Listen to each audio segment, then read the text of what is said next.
And those two. It's just one, but, all right? Okay. They're gonna come right back in. Yeah, Let's see how close it is. Oh, did I picture. took a picture? How do I erase it? Don't worry about it, I'll erase it. That's live. Yes, sir. Is it working? Yes, How sir. do I- Okay, just say something. Something. That was a picture again? Yeah. Well, tell Oh, them what we're Walmart, doing. okay. Well, Yeah, we're celebrating.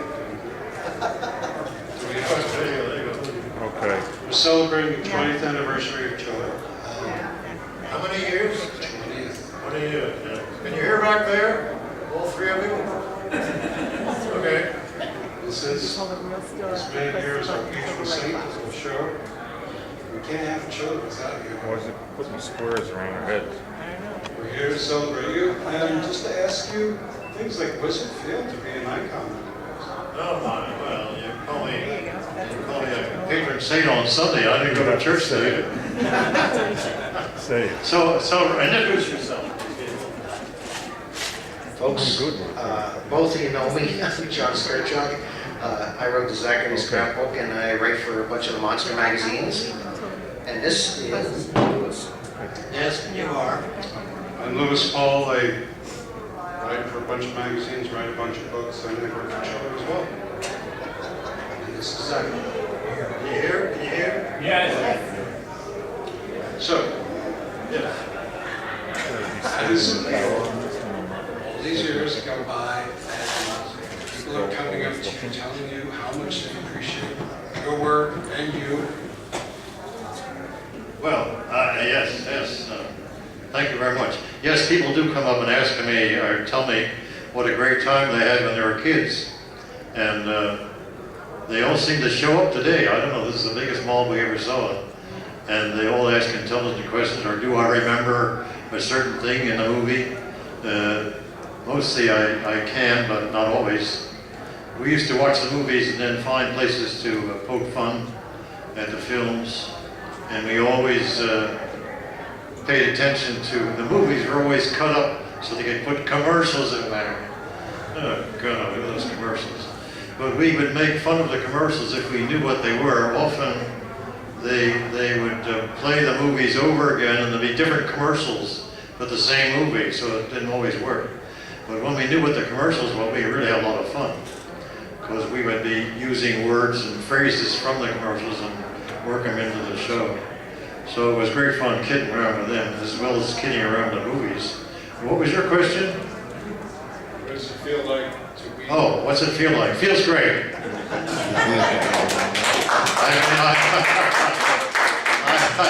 I have to admit, it's just wonderful hearing people tell their memories of a particular film or something and what life was like when they were 10 years old watching movies.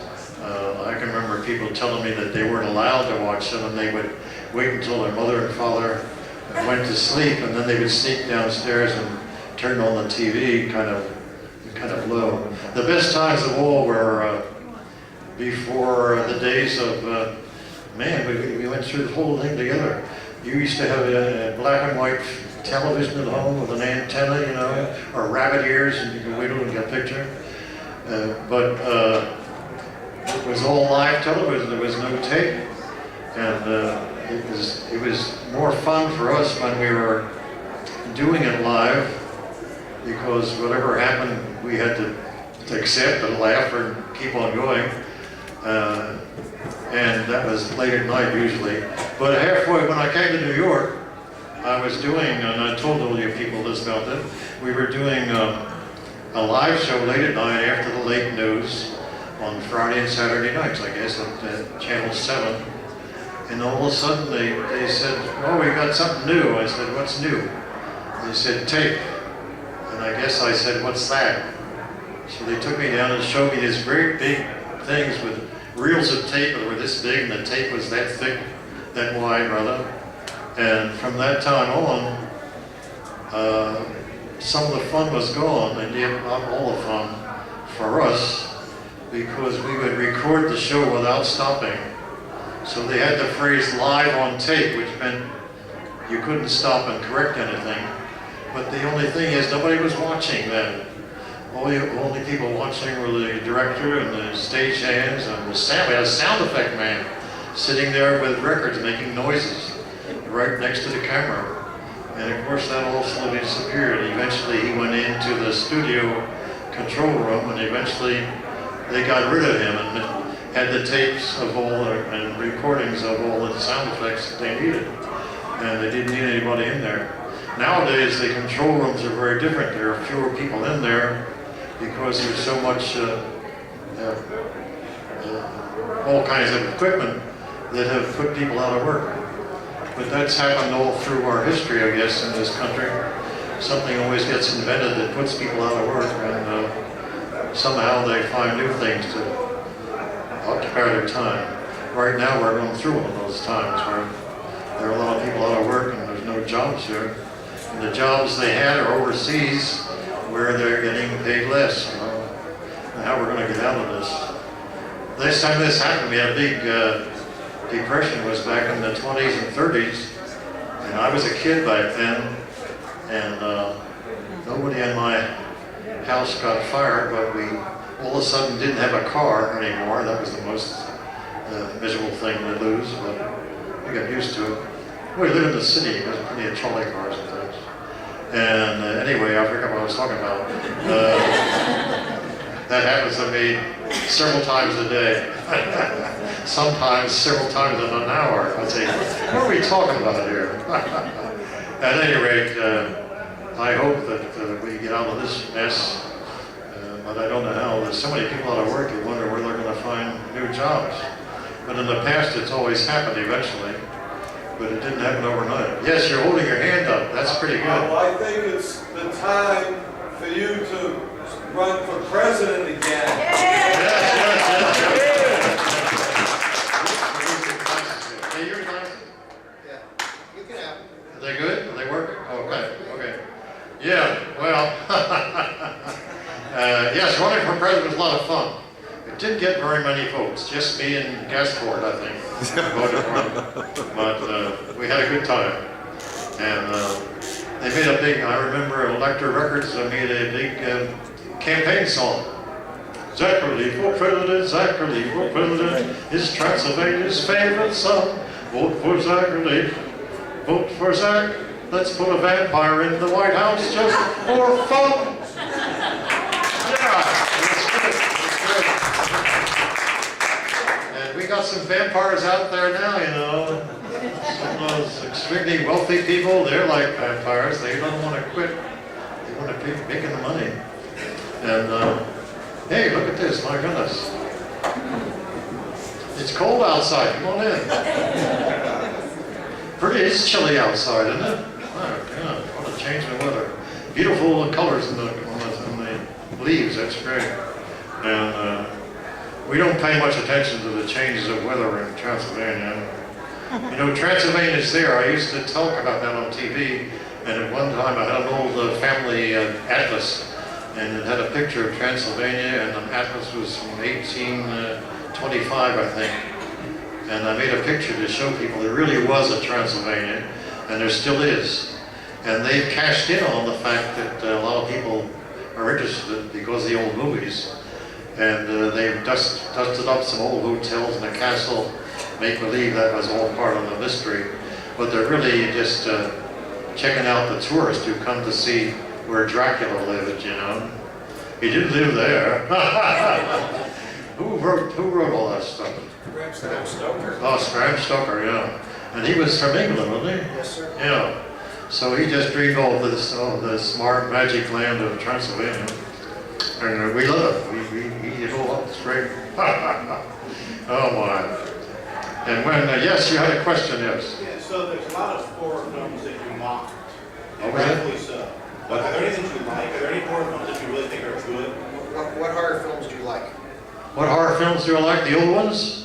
Well, I like The Son of Frankenstein. Frankenstein was great too. Son of Frankenstein was pretty nifty because after the film made a big success, they got somebody, an architect or something, that built those extravagant, remember that big living room they were there, and a big fireplace and all? Wow, the sets were more extravagant. and you could see them walking around outside the castle, you know. Oh my God. The first one was great, of course, when the big mill burned down, and then, of course, he didn't die, you know. He came up through the goop, and something that was the son of Frankenstein. Basil Rathbone was the son, wasn't he? I think so. And he wasn't quite as scary there, I didn't think, as the other guy who was, I don't know who was Dr. Frankenstein. Colin Clyde. Colin Clyde. Oh, yeah, okay. Thank you very much. It's amazing how many people remember those old films, and I guess eventually there may be some film 20 years from now where they'll be showing all the films we see today or don't see. I don't really see them too much, and there's too much blood and guts in the horror movies. You know, I don't really want to see a guy's head split and the brains fall out, but that's, you know, and then somebody starts eating them. So you said, I think the Son of Frankenstein and the Wolfman was pretty good. They didn't have all the special effects, you know. The Wolfman, when he changed his growing hair, his head would move a little bit. Each time he moved, his hair was more hair. So it was kind of a jerky transformation. Nowadays, it's zoo. You guys got to hear a little, I don't know how to do that. But he was good, Lon Chaney, in that. He really was. And I can't think of some of the other ones. The Invisible Man was kind of funny. That was good, you know. It wasn't terribly scary. But there you go. My memory's living on that. Yeah. Yes, you have a question? Why don't you tell us about the re-release of Monster Mash? Tell us about the re-release of Monster Mash. Oh, the one that's going on right now. Yeah, when I was in Philadelphia, I think I told you this story, but here you can correct me if I don't tell it the right way. There was, people were sending us great stuff in Philadelphia. They went crazy down there. We were getting mail, you couldn't believe it. I mean, really. Mail was piled high, I'm serious. And we would read a little bit of it, we couldn't answer it. And one day somebody decided that we have an open house. And, wait a minute.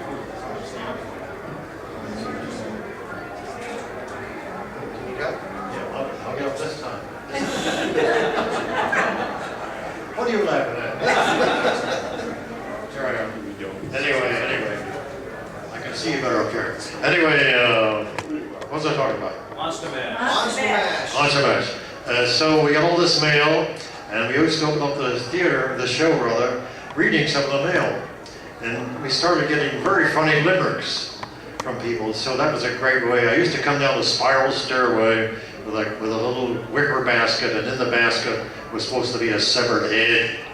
And every time I put my hand that way, one of the bag was dripping with chicken ketchup. And so then I would read a limerick to start the show. And a man by the name of Bernie Lowe was sitting at home. A lot of people told me about this. Like I told you, they would wait till their parents went to bed, and then they'd sneak down and turn the TV on very quietly. But he would sit with his daughter and watch it, so she wouldn't be too scared. And he heard me reciting that limerick, sent what he sent me in, and they just kept coming in. We did it at every show. And it was Dracula's House by the Sea. How did it start? A dinner was served for A dinner was served for three at Dracula's house by the sea. The hors were fine, but I choked on my wine when I learned that the main course was me. So he made a music out of that, called me in, and we made a 45, remember 45s? And then they couldn't use the name. I was called Roland on the TV. And when they made this record, they couldn't use that name because they didn't have permission. Though I guess I never signed anything about that I wouldn't do such a thing. But the truth is I never dreamed of making a record. That didn't occur to me at all. So I went down and made it, and they used my own name, and it became a big hit. And of course, the other big thing in Philadelphia was Dick Clark. Dick Clark started in Philadelphia. He was doing something strange. I forget, maybe sports. I don't know what he was doing. And somebody else started American Bandstand there. I don't really call it that, but it was dancing with the kids, high school kids. And this guy went out on a limb and he invited some of the young ladies to come and visit him in his swimming pool. Well, that was the end of him. So he lost the show and Dick Clark took over. And that was about the same time that I made this record. And they knew Dick Clark, I think, because they had a lot of people like Chubby Checker and the Orlons and the Dovells and all those people. And those things had been recorded before I showed up. And he was playing this music, a lot of it coming from Cameo Parkway, because these records had been selling all over the country. All these people, Frankie Avalon and all those people. So he was very instrumental in picking up, and I think some of these people that he was playing on the air were recorded by Cameo Parkway. So when my record began to be heard, I don't know who first played it, because we never played it on the show, because the boss was angry that I made this thing. So it was never played on the television show. But suddenly it was a big hit, and then Dick Clark got involved because he was always playing songs that got on the top 10, whatever it is, on the hit parade. And he had me out there for a Halloween show, and I was pretty neat, you know, suddenly, because I think it was on the network when it started in Philadelphia very soon. And then he came to New York, and he had a show here in New York, which is over there somewhere, and on Saturday night, he played all the big hits of the week. And it meant that Jerry Granahan and all those people would come in and they would lip sync their song. You know, they'd be singing with their record in the background. And when it came time for me, I was amazed to find that they had three dancers in a little place set up like a bar room. And I was all dressed up, of course. And they started to play the record, and I'm lip syncing the record, and if I couldn't remember the lyrics, I rubbed my hand like this, like I was scratching myself so I wouldn't look bad. And these three dancers were jumping all around the place with me. It was kind of neat. I looked at it a long ago, and I thought, wow, somebody dreamed this up. And in the end, at the end of the lyrics, they chased me off the stage right up among the people in the audience. But that was very exciting. That was network stuff. That was great. And the show took off in Philadelphia so well that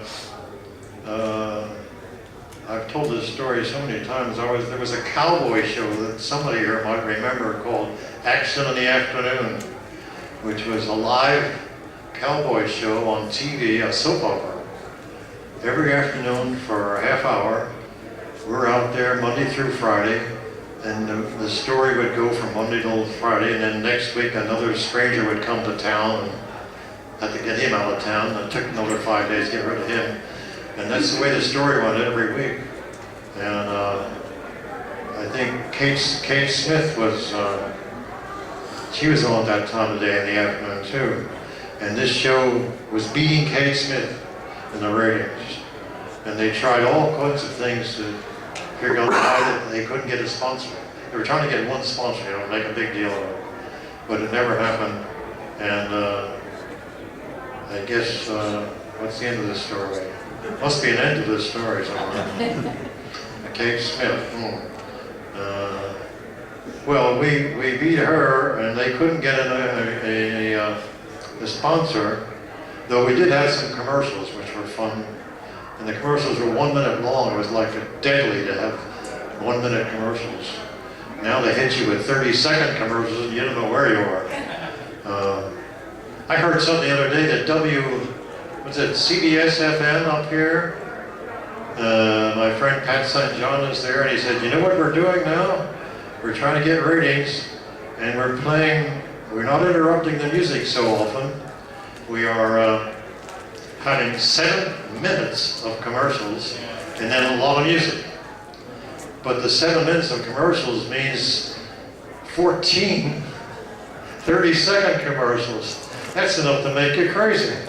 They come and take you away, you know, if you put through. But they got the best ratings they ever had. Understand, I can't believe it. So some of those guys had moved from FM, stereo, what do you call it? AM to FM, and they moved to Sirius Radio, where there are practically no commercials in most of the shows. So they're in 7 Heaven. I was on with Cousin Brucey last week, and he's as happy as can be because his contract wasn't picked up by the radio station where he was, and he ended up on Sirius, and he's playing music and talking to people on the phone, on the internet, and all that stuff, and no commercials. Boy, it's great.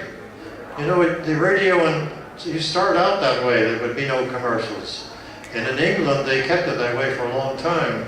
But finally, those pirate radio stations out in the channel between Europe and England were playing music with commercials so they could exist and pay money for the boat and all that stuff. And that broke the back of the English ban on commercials because they were getting such wonderful ratings. They were playing great music, but they were commercials. So eventually the English radio and TV had commercials like the rest of us have to suffer through it. I don't know why I'm wandering around like this. You've all heard all this stuff before. Is there anybody have a really smart question? Oh yes, this is your second question. We're counting, you know. Zach, in 1961, the year of the Frankenstein Jubilee, on the passport from Transylvania that used to be away for the fan club, who devised that Oh, the passport? How No? did that come about? Yeah. Yeah. When was that? 61? 61. I was up in New York then when that happened, yeah. Well, New York was very different too than Philadelphia in the way that the television stations were set up. And of course, a lot of advertising agencies here too. There were some in Philadelphia, but this is big time up here. Because when you consider we're sitting here and there's like 8 million people out there. Wow. We drove down from, I don't know, Muir Mountain the other day, and you could see from up there on the top of Perkins Drive, you can see the skyline of New York, Manhattan. It takes up that much space on the horizon. But the closer you get, you go through a lot of small towns, and all of a sudden, you're down there around George Washington Bridge and all that. My, 8 million people are living there. My God. And many more out here in New Jersey. Unbelievable. Unbelievable. And they all have to be entertained. Well, I don't know. We had a lot of fun.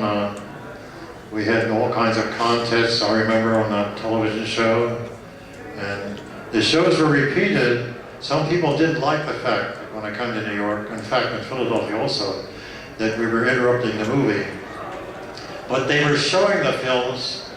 We were on Friday and Saturday, but all during the week they were showing all the films straight through, every night. So they couldn't object too much.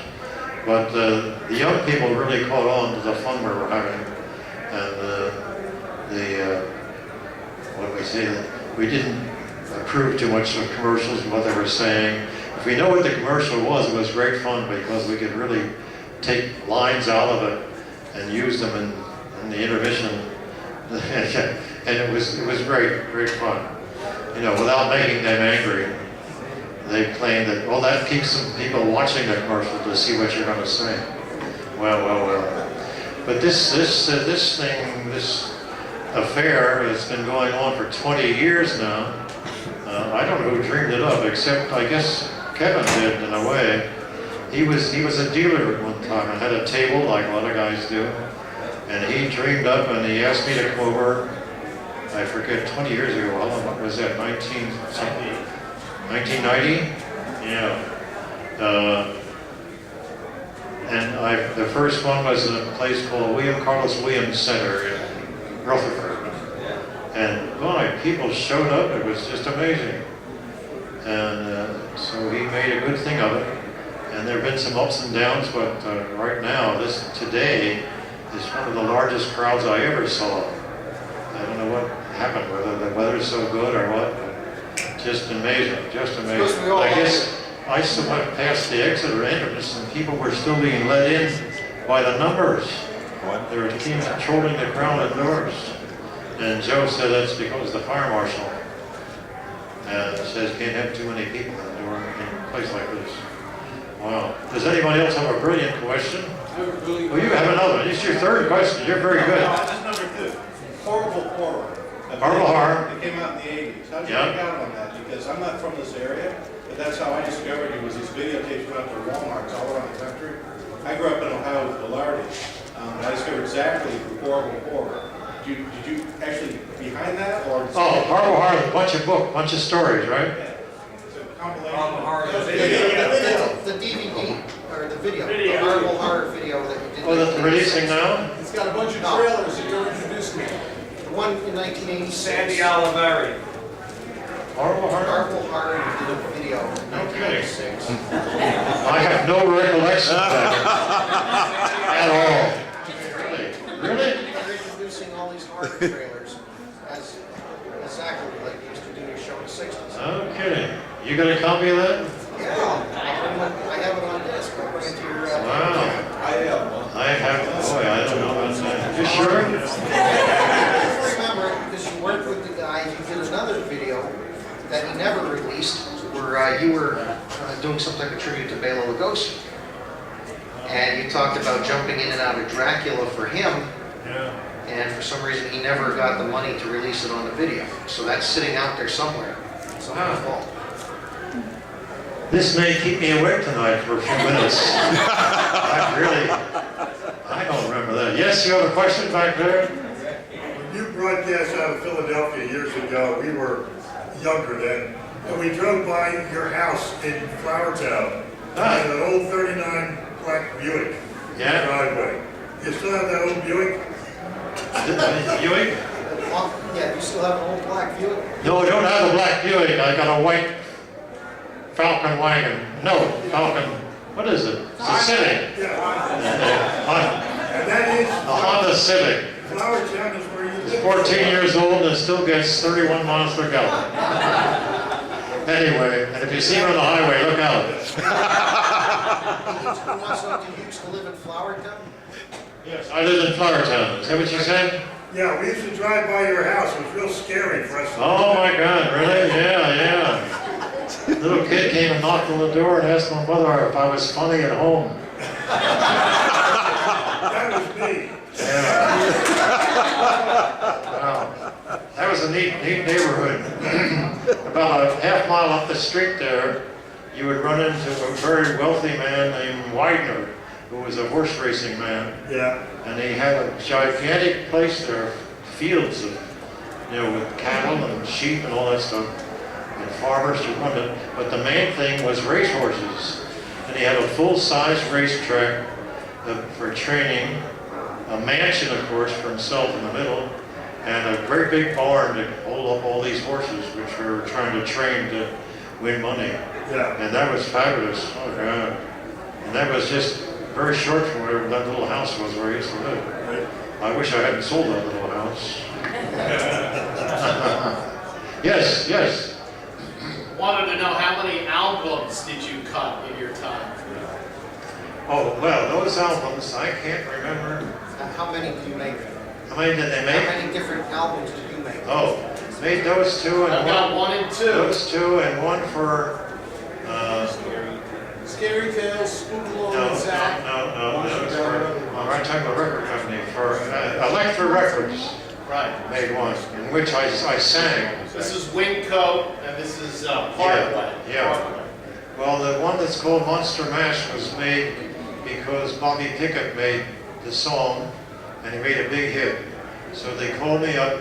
I wasn't even aware of that. I don't know, I wouldn't listen to radio, I guess. And they used to do when they would cover things. A big record company, if somebody else had a hit single, they would do a version of it or something because they were so well known as a record company to smother it, cover it, they call it. And that's what happened to me. I didn't realize what was happening because they called me in. I was in New York at the time. They called me down there and I made a copy of Monster Mash and a whole lot of silly songs in there. And they called the Monster Mash the album, you know. There it is, you got it. Well, there's some great ones on here. And I don't remember the red one you got. I don't remember how that happened. Well, the one song, one of the favorite songs on here is Tisket, a Tasket, I stuffed her in a basket.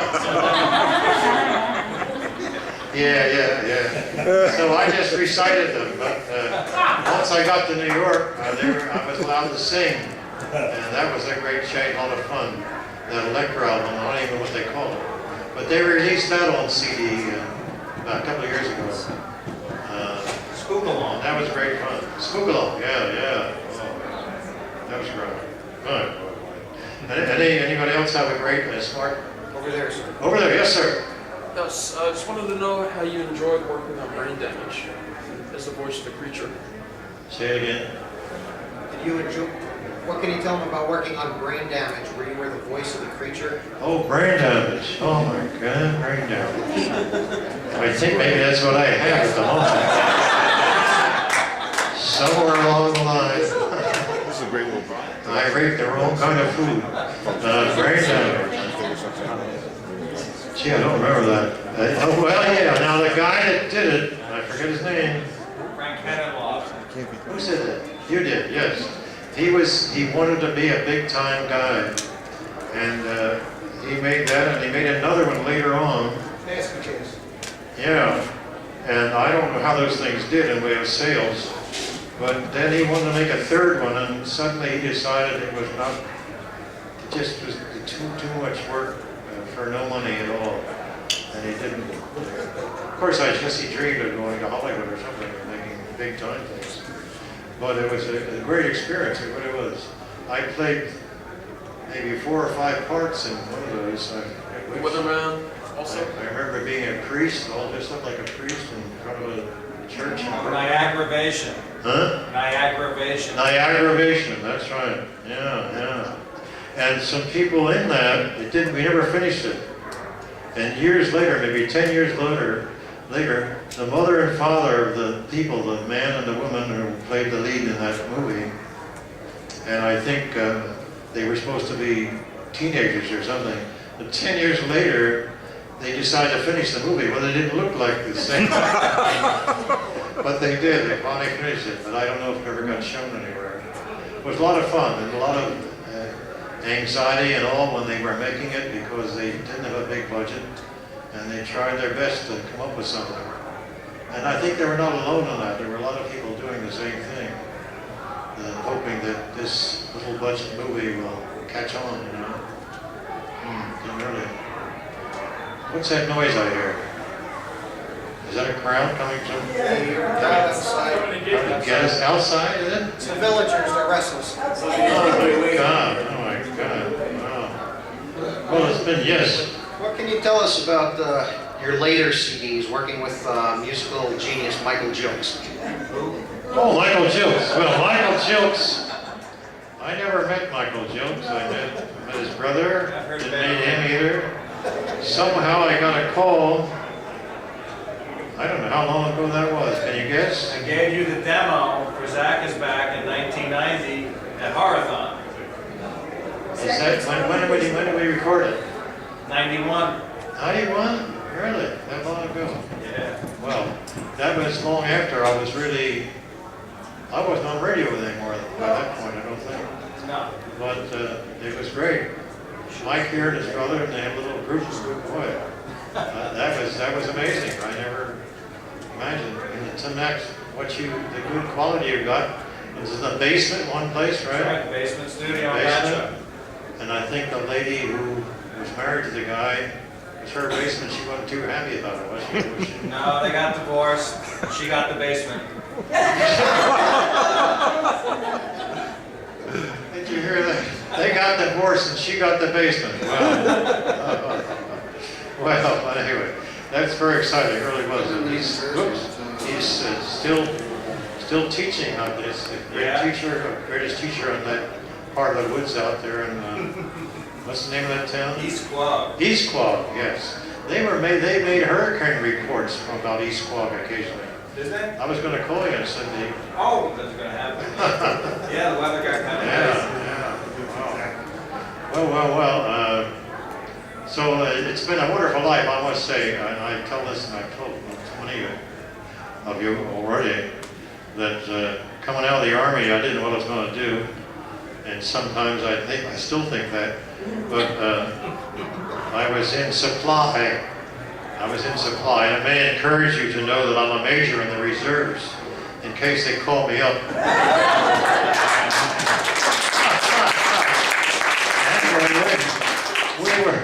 We were in charge of supply. Well, it turns out that a lot of the times you think the Army is very inefficient, but it's not so. All the guys that were doing the work in the warehouses, that's what they did in civilian life. Astonishing. They got to work in the Army exactly, so they knew exactly what to do when a trainload of vegetables came in or something. They knew just what to do with it. I had no idea. And my only job was to check and see who was not there that day or something, and didn't linen. So when I got out of the Army, you would think that I would be knocking on doors of corporations who needed somebody to be in charge of a warehouse or something. But that was not my case. It didn't happen. The word must have got around. God, yes. We have to wrap it up, sir. We We have to wrap it up? Wow, well.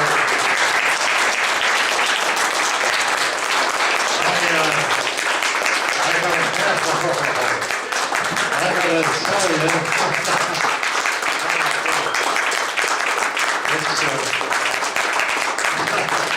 It's just been great. You always stop by the table and talk about the memories you had when you were in high school or younger even. And I just laugh right along with you because it's just so funny, some of the things you tell me that were going on and the things you try to do and make monsters in your backyard or whatever. And the best part was talking about the people who used to sneak downstairs and watch TV when your parents were asleep. Who was it I know that, I think it might have been the guy that I told you about made the record that, no, it was a lady who caught her son. He turned on the TV and then he would hide behind the sofa and watch TV. And she happened to come down and says, "What are you doing?" She says, I'm watching television. And she says, "Well, what is it?" "Well, it's a scary movie." So, well, okay, sit here on the sofa with me and watch. The next thing you know, she was laughing along with him. So he was saved. I'm always glad to hear stories like that. Well, you take care of yourself, will you? Wow. I hope to see you on the in the springtime. See you later. Thank you. Thank you. Oh, definitely.